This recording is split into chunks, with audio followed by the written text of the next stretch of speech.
Kak.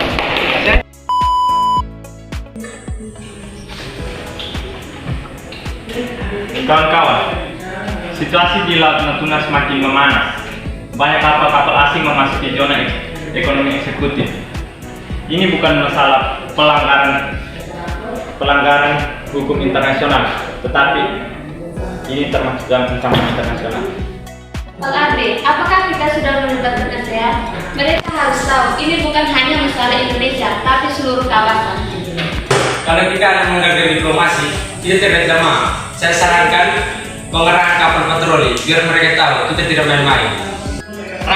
Kita tidak boleh memancing konflik. Dunia sedang memperhatikan Indonesia, bagaimana Indonesia bertindak. Apakah Indonesia akan menjadi pemimpin yang kuat atau hanya pengikut?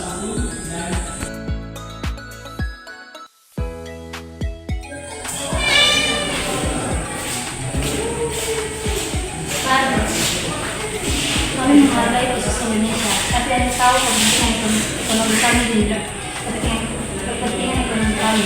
Tidak mungkin kami mundur begitu saja. Mesti, saya paham, tetapi Anda tahu, Indonesia adalah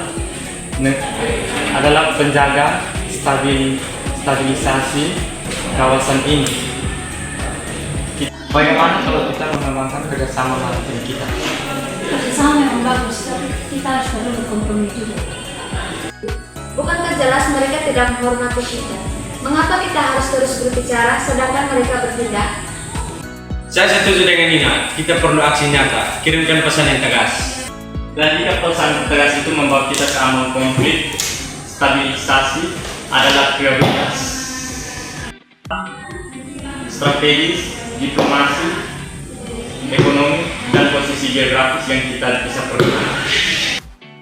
Bagaimana Indonesia akan membuktikan kedaulatannya tanpa memprovokasi negara lain? Indonesia selalu memegang prinsip bebas dan aktif. Kita akan menjaga kedaulatan tanpa mengorbankan perdamaian.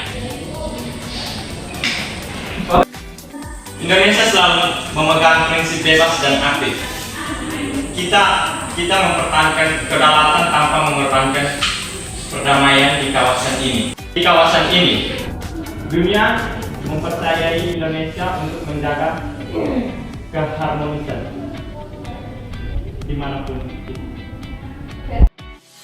Peran dari drama ini menyoroti tantangan geopolitik yang dihadapi Indonesia, menekankan pentingnya keselamatan Indonesia, menekankan kepentingan keseimbangan antara diplomasi, kekuatan militer, dan kerjasama internasional untuk menjaga kedaulatan dan stabilitas kawasan.